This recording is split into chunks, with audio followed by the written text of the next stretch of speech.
網約車輸入目的地，千格全按折計，車程約35分鐘，即可到達。歡迎提前預約，期待你的光臨。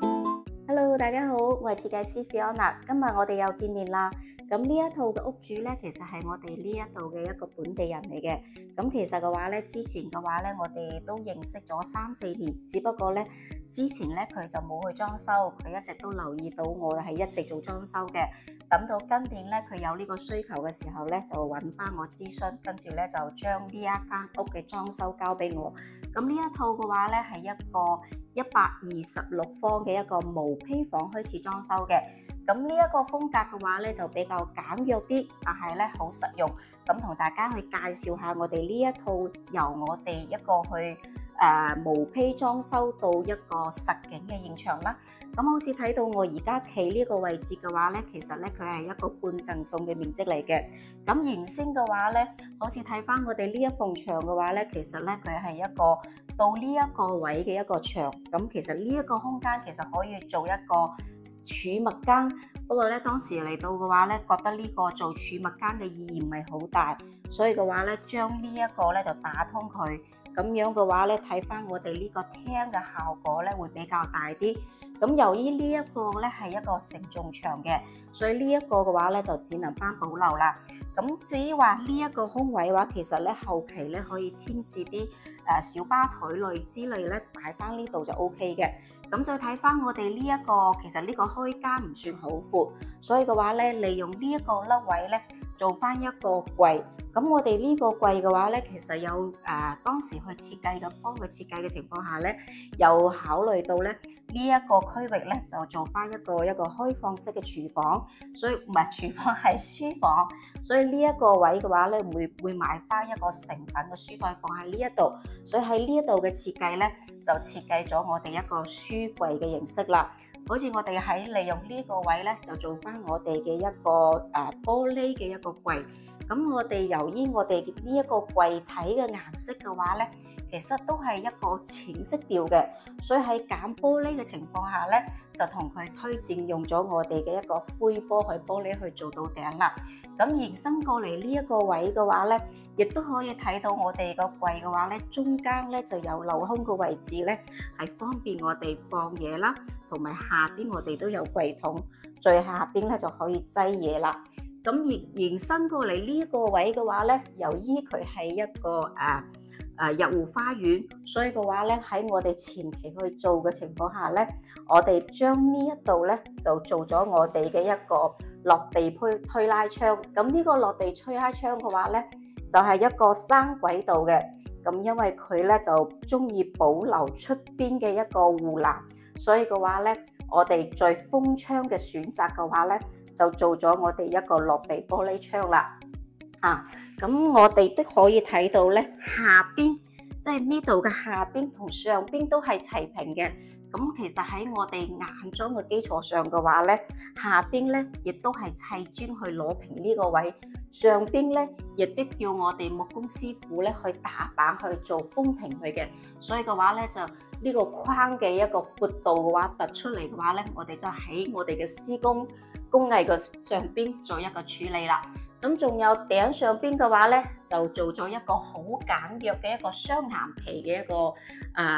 冇射燈嘅造型嘅一個吊頂。咁點解去做呢一個咧？如果我唔做嘅情況下嘅話咧，第一佢個窗簾盒呢個位置啦，佢有條管佢會漏出嚟嘅，所以我而家咧做咗我哋嘅窗簾盒，仲有窗簾咧係將我哋呢一個去水位嘅位置咧遮住咗佢嘅。仲有咧就係我哋櫃咧就可以做到我哋啱好齊平呢埲牆同埋我哋嘅一個雙眼皮嘅位置啦。咁雙眼皮嘅做法其實都有好多。咁如果你係好窄嗰個100mm咧，出嚟嘅效果就唔靚，所以我呢一度咧嘅設計咧就跟翻呢個窗簾盒嘅一個高度，但係佢咧就去到200mm，出嚟嘅效果就會靚啲啦。咁再睇翻個級別嘅話咧，我哋至少要保留30mm嘅話咧，個效果亦都會好啲。咁再嚟到我哋呢一個左手邊呢一度咧，就利用呢一個凹位咧，做翻我哋一個入戶門嘅一個鞋櫃。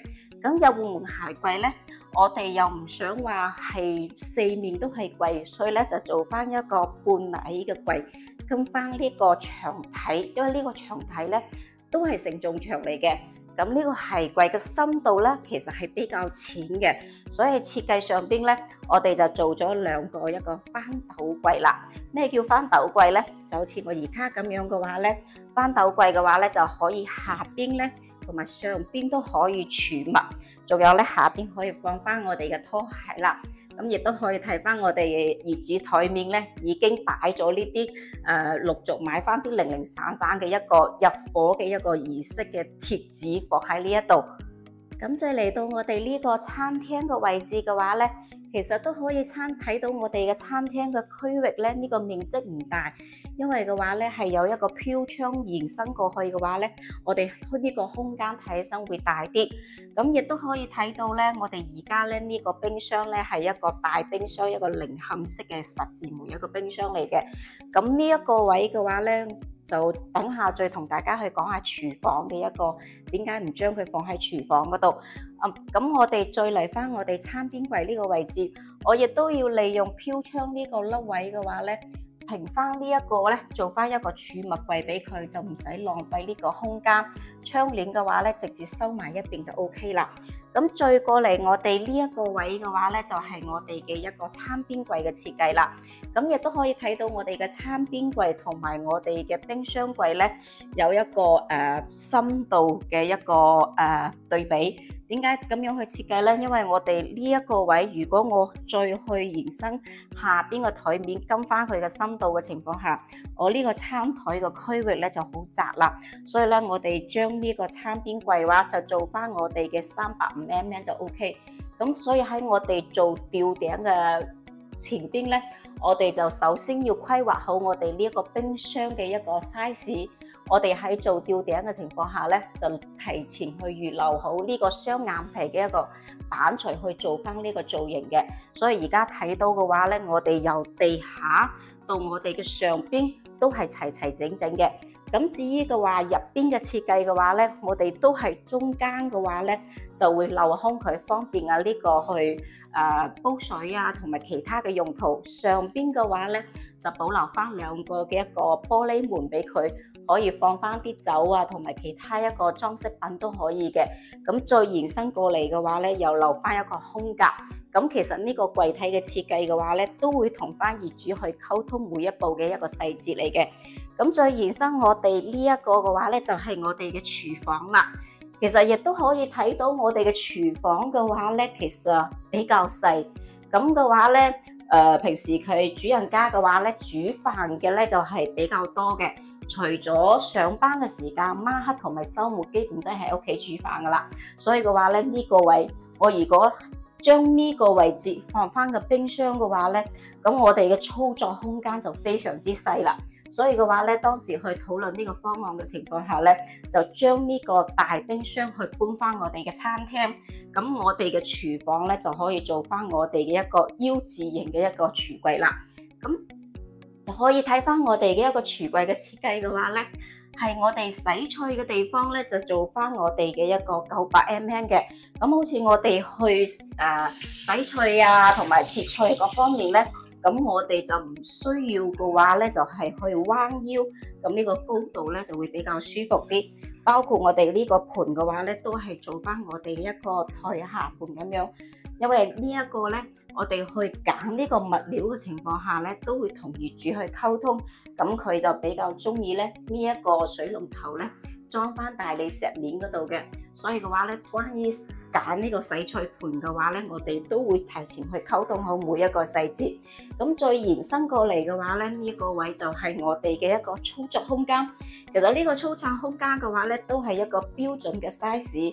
由我哋嘅台面到地下咧，係去到85mm嘅，咁呢個係一個標準嘅。當然唔同嘅一個業主嘅話咧，對於呢個嘅高度咧有一定嘅要求，所以嘅話咧，我哋都會去提前去溝通好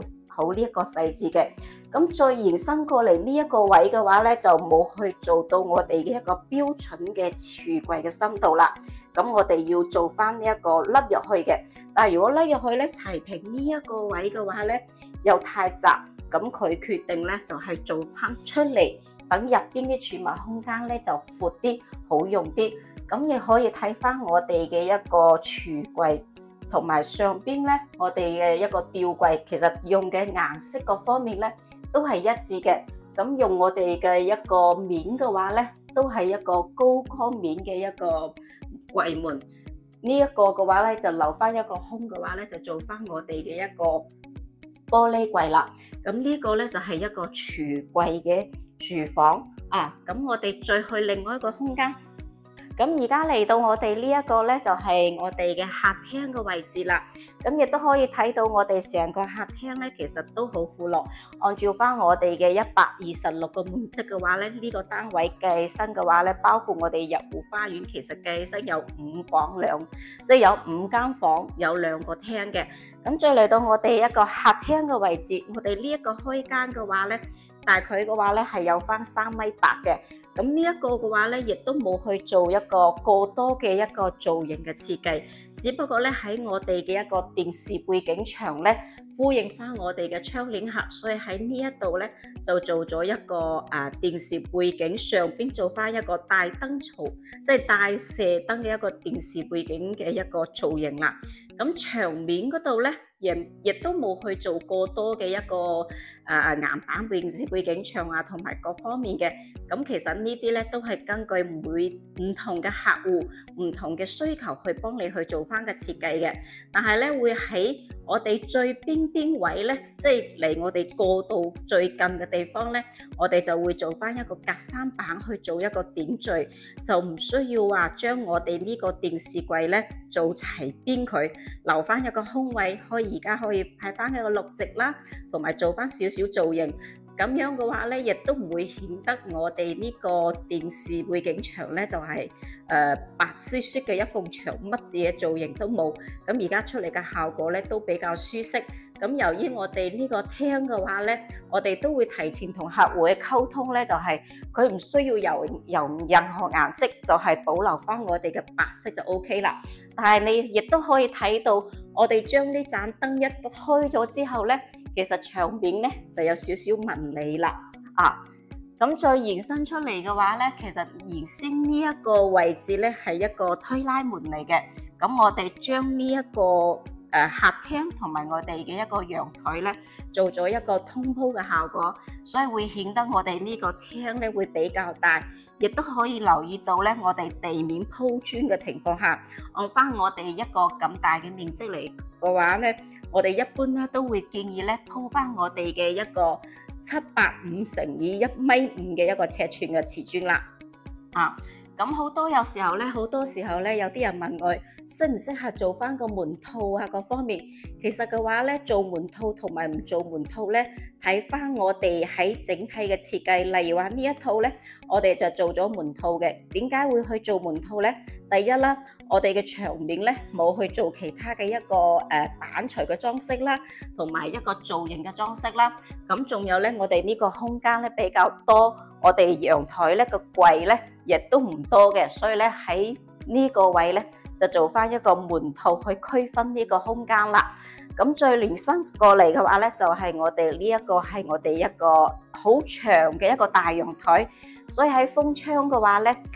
我哋嘅客戶咧都係揀咗我哋一個重型嘅一個推拉窗，因為佢嘅話咧有2個小朋友，佢覺得嘅話咧做翻其他嘅窗嘅話咧，第一啦就覺得冇咁通風，第二嘅話咧佢想保留翻啲護欄嘅，所以嘅話咧我哋就做咗我哋嘅一個重型落地推拉窗啦，帶埋我哋嘅紗窗。咁呢個咧就係一個3軌嘅推拉窗，個處理睇我哋毛坯裝修嘅處理方式，同埋我哋頭先嘅入戶花園嗰度係一樣嘅。咁延伸過嚟嘅話咧，就係我哋嘅一個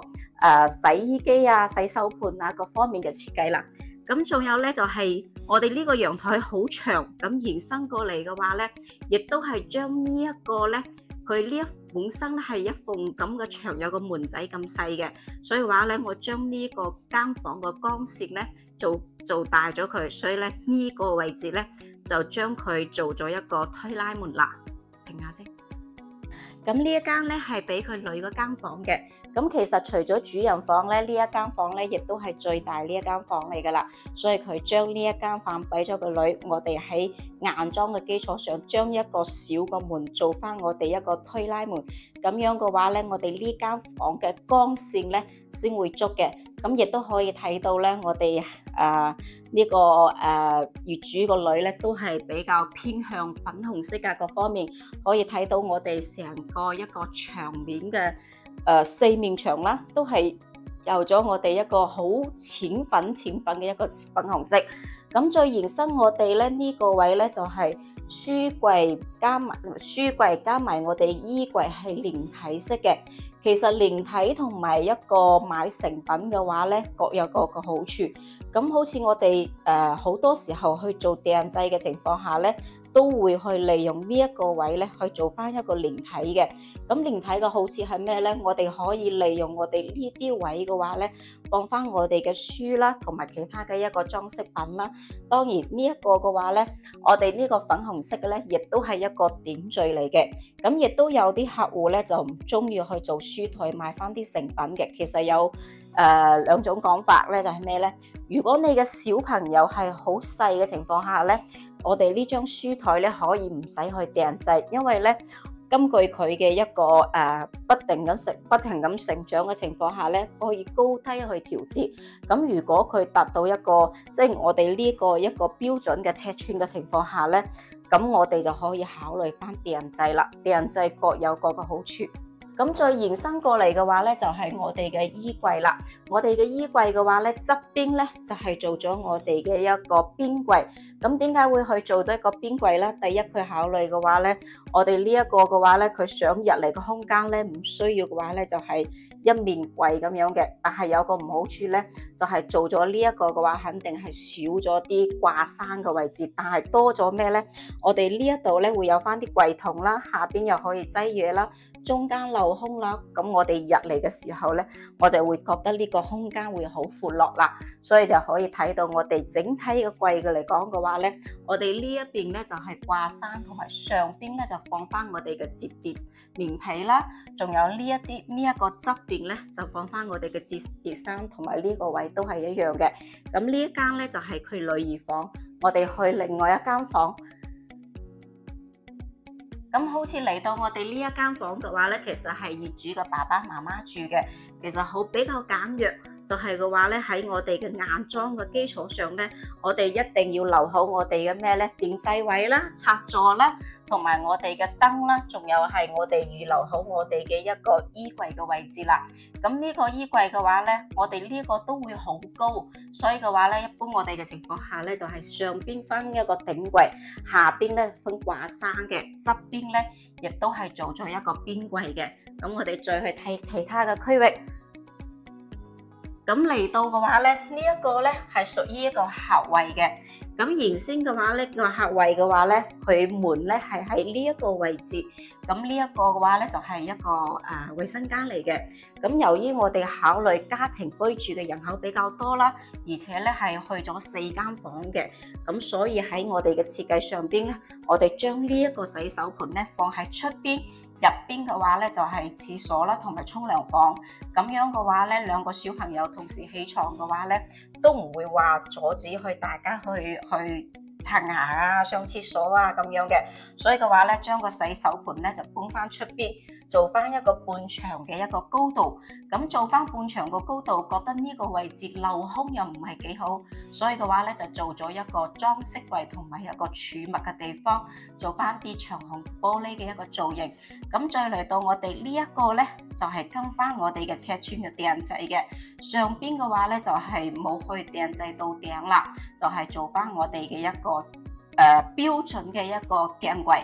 咁再延伸過嚟嘅話咧，就係我哋嘅一個客位嘅位置。咁亦都可以睇到我哋客位嘅位置咧，呢個空間咧，如果係做踎廁嘅情況下，我哋呢個空間咧要有翻我哋嘅一個900mm先會舒服嘅，咁就唔會話會一開門啊就會撞到，所以可以睇到我哋呢個空間會比較大。我哋呢個區域咧，亦都做咗我哋一個即係乾濕分離嘅區域，但係呢一個咧就冇去做大理石，因為嘅話咧係業主咧想喺節省啲裝修嘅成本咧，用喺其他嘅地方。所以嘅話咧，我就建議佢咧用瓷磚咁樣去通鋪，包括係可以睇到我哋嘅牆磚同埋地磚嘅顏色咧，其實都係非常之接近嘅。咁樣整體出嚟嘅效果就會比較好啲啦。咁但係而家咧就嚟到我哋另外一間房咧，就係佢仔仔呢間房。咁可以睇到我哋仔仔呢間房嘅話，其實咧都係即係面積嚟計嘅話咧就比較細，但係啱好咧佢有個飄窗位，所以利用咗飄窗呢個位置咧，我哋就可以設計咗一張1.5米嘅床，可以利用飄窗呢個深度去延伸過去嘅。所以喺整體嘅呢一個位置咧，我哋就做咗比較多櫃啦，例如話我哋嘅榻榻米床啦，仲有我哋呢一個攞平呢一個牆身嘅去做翻我哋嘅一個儲物櫃啦，同埋我哋嘅一個書台書櫃，仲有我哋嘅一個衣櫃啦。咁亦都可以睇到咧，咁樣嘅話咧，佢居住起身同埋學習咧就係好方便嘅，因為嘅話咧，佢後期嘅話咧，亦都會有好多書，因為佢之前同我溝通方案嘅情況下咧，佢要將佢舊屋嗰個屋企嗰度嘅書咧，所有咧都要搬過嚟。咁而家呢度只係一小部分，到時咧佢呢一個位置咧，基本上都要裝櫃噶啦。咁呢一個位咧，我哋專登去設計呢一個玻璃門俾佢係咩咧？因為佢係男仔嚟嘅，佢亦都有好多嗰啲即係好似啲超人啊，同埋呢啲嘅。咁到時呢一個位咧，就會放翻啲裝飾品，即係佢比較喜歡嘅一個玩具，會放翻上邊嗰度嘅。咁呢一個位咧，就係做翻我哋嘅衣櫃。可以留意到咧，我哋基本上我哋3間房嘅話咧，我哋嘅客戶咧都中意去做一個邊櫃喺側邊嗰度咧，就留空佢就想入嚟嘅空間咧就會覺得闊啲。中間呢個位咧就留空攞嚟掛衫啊、掛書包咁樣嘅。咁再去到我哋另外一個咧，就係最後一個咧，就係主人房。咁首先睇翻我哋嘅一個衛生間，其實衛生間嘅話咧，都係一個好標配嘅一個裝修嚟嘅。例如話我哋嘅牆磚同埋地磚啦，咁我哋都係用磚就冇用到大理石，但係呢個位咧就係同佢做咗一個壁坑，因為嘅話咧呢個位原先嘅話咧就係有嗰啲排水管嘅。咁我哋將呢一個位咧，我哋呢一度係冇其他嘅空間噶嘛，所以將佢擴闊咗佢，用呢2個位做個壁坑。其實壁坑有好多做法，包括我哋有不鏽鋼啦，有瓷磚啦，仲有大理石。咁呢一個咧就係一個瓷磚嘅做法啦。咁瓷磚嘅做法同大理石咧，我哋經常喺呢一個位咧會用唔同嘅一個做法去做。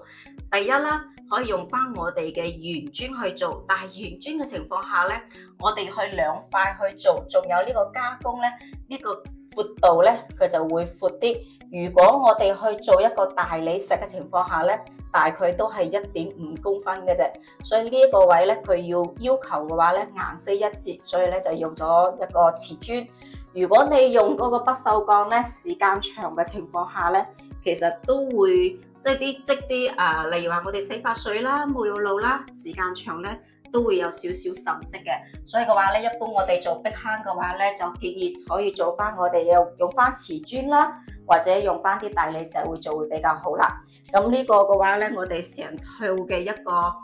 花灑啊，同埋我哋呢一個淋浴門，仲有咧就係我哋嘅一個毛巾架搭配嘅話咧，都係搭配咗我哋一個窗灰色嘅。咁再嚟嘅話咧，我哋呢邊嘅一個衛生間門嘅話咧，大部分嘅話咧，我哋都係做咗我哋一個鋁合金嘅鋁材啦，加埋我哋嘅一個油砂玻璃。咁同大家去講下我哋嘅一個門嘅一個做法。例如話而家睇到我哋呢一個門嘅情況下咧，就係屬於一個單包門。咁雙包門又係點樣嘅咧？雙包門咧就相當於呢面咧同埋呢一邊咧都有框去包住嘅。單包門咧就係我哋可以做到咧，就係外平，即係喺出邊咧睇起身佢係平嘅。咁我哋打開嘅入邊咧係往入邊開。如果話雙包嘅情況下咧，標準普遍嘅所有嘅廠家咧，大部分咧都係喺